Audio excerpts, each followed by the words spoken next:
Hi guys, this is Rick. Welcome back in प्रत्यक्ष ज्ञान world population day.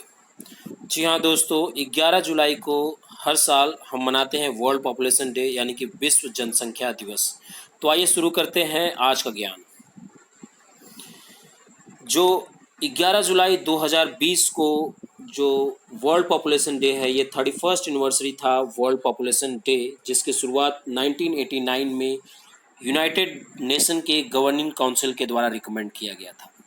और जब ये रिकमेंड किया गया था उस समय वर्ल्ड की पॉपुलेशन यानी 1989 में जो वर्ल्ड की पॉपुलेशन थी वो 5 बिलियन थी। पूरे अर्थ की पॉपुलेशन 5 बिलियन थी, जो आज के समय अराउंड 7.7 बिलियन हो गया है। और उस समय ये रिकमेंड किया गया था, इसलिए एक अच्छी सोच थी जिसके थ्रू ये सोचा गया था कि पर ईयर पॉपुलेशन इश्यूज़ को हम उठाएंगे और लोगों को मोटिवेट करेंगे, लोगों को नॉलेज देंगे पॉपुलेशन के बारे में। And we will teach about importance of family planning. So ये उस समय यूनाइटेड नेशन की गवर्निंग काउंसिल ने सोचा था, और तब से हर साल हम वर्ल्ड पॉपुलेशन डे को सेलिब्रेट करते आ रहे हैं। World population day in 2020। So current situation में जो वर्ल्ड की पॉपुलेशन है वो है 7.7 बिलियन, यानी कि 7 अरब 79 करोड़ 66 लाख 15,710 लोग, जिसमें से टॉप 10 कंट्रीज जो हैं उसमें से 5 एशियन कंट्रीज हैं, China, India, Indonesia, Pakistan and Bangladesh. 2 north American countries हैं, यूनाइटेड स्टेट एंड ब्राज़ील। एक अफ्रीकन कंट्री है नाइजीरिया, एक साउथ अमेरिकन कंट्री है ब्राज़ील, और इसके अलावा एक रसिया है। सो चाइना, अगर रैंकिंग के हिसाब से देखा जाए तो China, India, United State, Indonesia, Pakistan, Brazil, Nigeria, Bangladesh, Russia and Mexico, ये 10 कंट्रीज़ हैं। अगर इनके पर्सनल डेटा के बारे में बात किया जाए तो इस चार्ट में आप देख सकते हैं सभी 10 कंट्रियों के डेटा को एक्सप्लेन किया गया है। बेस रखा गया है 2000 का। सो 2000 में जो चाइना की पॉपुलेशन थी वो थी 1.2 बिलियन, जो 13.4 के ग्रोथ रेट से 2020 में हो गई 1.4 बिलियन। सेम अगर लिया जाए 2000 में इंडिया का, तो इंडिया की पॉपुलेशन 2000 में 1 बिलियन थी, जो 37.1% के ग्रोथ से 2020 में 1.3 बिलियन हो गई है। और अगर सेम सिचुएशन रहा तो 2050 में इंडिया की पॉपुलेशन हो जाएगी 1.6 बिलियन, जो पूरे विश्व में सबसे ज़्यादा होगी। यूएस का आप देख सकते हैं 17.3 बिलियन % के रेट से इनकी जो 2020 की पॉपुलेशन है वो 331 है। इसी तरह आप सभी कंट्रीज़ का देख सकते हैं। ध्यान देने वाली बात इसमें नाइजीरिया की है, जिसका ग्रोथ रेट सबसे ज़्यादा है, इंडिया के ऑलमोस्ट डबल कह सकते हैं, जो 66.3% के ग्रोथ रेट से 2000 में जो इनकी पॉपुलेशन थी 123 मिलियन, वो अब हो गई है 206 मिलियन। और अगर यही रेट रहा तो 2050 में 391 मिलियन हो जाएगा, जो यूनाइटेड स्टेट के ऑलमोस्ट बराबर होगा इन 2050। उसके बाद हम ध्यान दे सकते हैं हमारी पड़ोसी कंट्री, 2 कंट्री हैं, एक बांग्लादेश और एक पाकिस्तान। बांग्लादेश 27.9% के ग्रोथ से 164 है, और पाकिस्तान जो सेकेंड हाईएस्ट ग्रोथ है 44.9% से, जिनकी पॉपुलेशन 2000 में 152 मिलियन थी, जो अब हो गई है 220 million.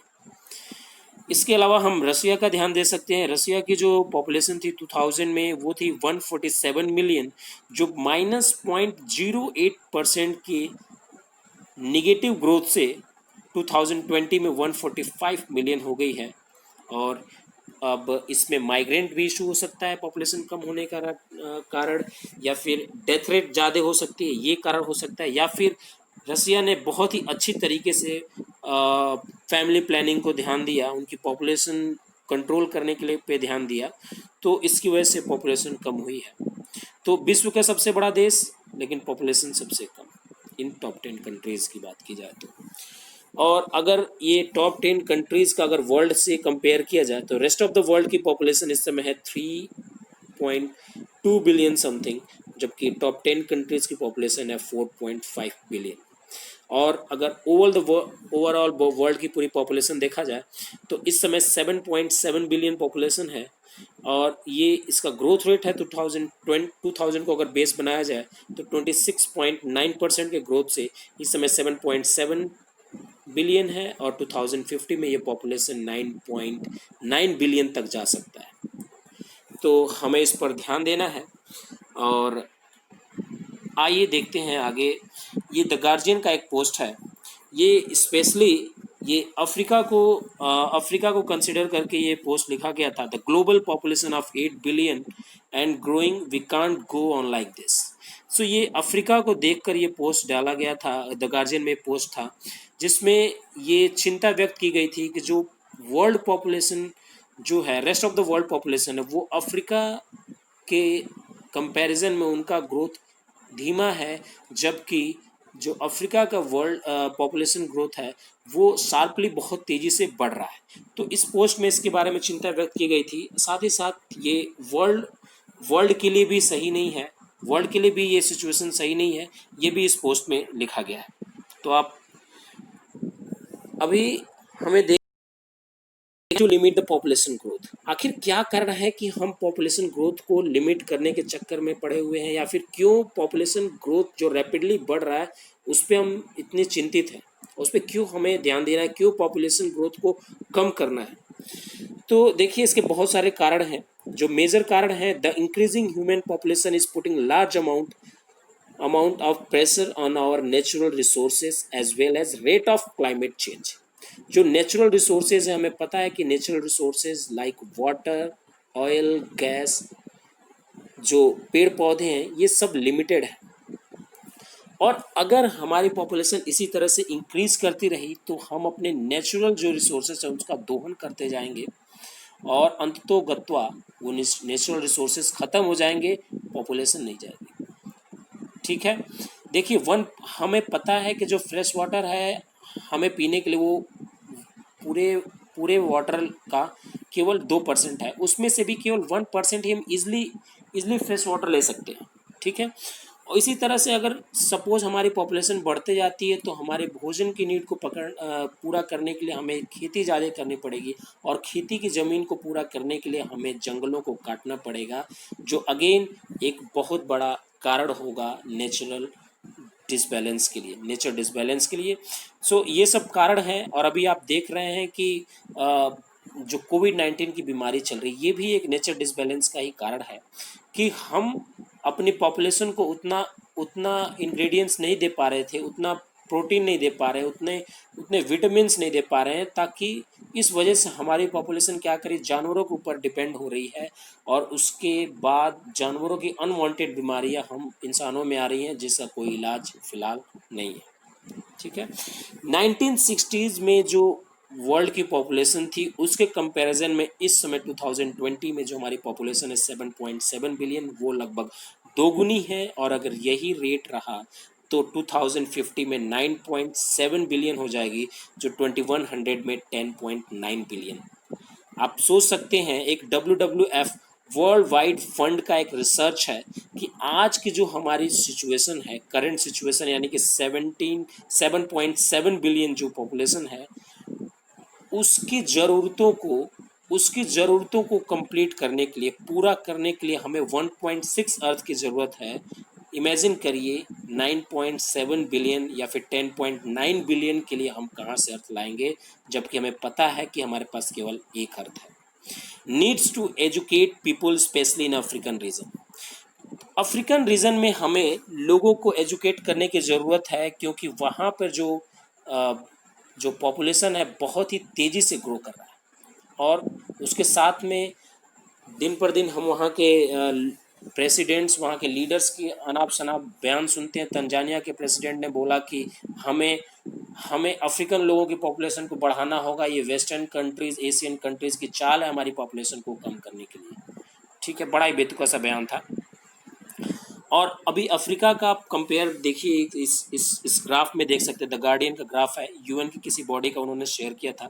While population of most region will level out over the next 80 year, Africa is expected to rise sharply. Next 80 year में जहाँ सभी रीजन की पॉपुलेशन लगभग गिरते जाएगी, वहाँ पर हमें अफ्रीका का जो ग्रोथ रेट दिख रहा है वो शार्पली बढ़ रहा है, जो कि बहुत ही एक चिंताजनक बात है। What will be the solution? देखिए, प्रॉब्लम तो हम सभी बता सकते हैं, सभी जानते हैं, लेकिन प्रॉब्लम का सॉल्यूशन हमें ढूंढना पड़ेगा। बहुत सारे सॉल्यूशन हैं, आजमाए हुए सॉल्यूशन हैं, कुछ सॉल्यूशन यहाँ पे मेंशन है। Action on individual level, her individual level पे हमें एक्शन लेना पड़ेगा, यानी कि हमें इंडिविजुअल लेवल पे इनिशिएट करना पड़ेगा। One is good, two is enough, एक अच्छा है, दो बहुत है। वुमेन एम्पावरमेंट पे हमें ध्यान देना पड़ेगा। एडॉप्शन जो है, यानी कि जो जो गोद प्रथा है उसको बढ़ाना पड़ेगा, उस पे फोकस करना पड़ेगा। Promote family planning.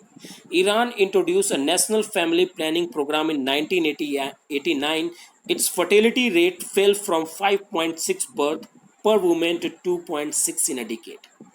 सोचिए कि ईरान जैसा रूढ़िवादी देश, जो अनस्टेबल कंट्री है, वो प्रैक्टिकली देख कर चुका है कि विद इन अ डिकेड 5.6 से 2.6 बर्थ रेट पर वुमेन वो लेकर आए हैं। तो सोचिए, अगर ईरान जैसी कंट्री कर सकती है तो हम क्यों नहीं कर सकते। इसके अलावा गवर्नमेंट इंसेंटिव्स पे ध्यान देना पड़ेगा। स्पेशली देखिए, यूके ने तो शुरुआत भी कर दी है कि subsidies should be limited for the 2 children only, यानी 2 चिल्ड्रेन तक तो आपको सब्सिडीज मिलेगी, उसके बाद की जिम्मेदारी गवर्नमेंट की नहीं है।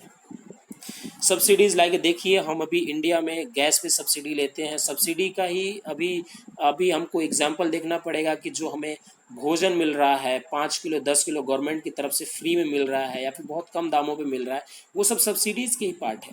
तो ये उनके लिए होगा जिनकी फैमिली प्लानिंग सही होगी, जिनकी फैमिली में 1 या 2 बच्चों में, उन्हीं को मिलेगा, उसके अलावा नहीं मिलेगा। और बहुत सारी कंट्रीज तो इस पर भी फोकस करेगी, गवर्नमेंट जॉब उन लोगों को नहीं मिलेगा जो फैमिली प्लानिंग नहीं करते। ठीक है। Need to increase the legal marriage age. देखिए, फिलहाल जो इंडिया में या और सभी बहुत सारी कंट्रियों में जो मैरिज की जो एज है, लीगल मैरिज एज है, वो वुमेन्स के लिए 18 ईयर है।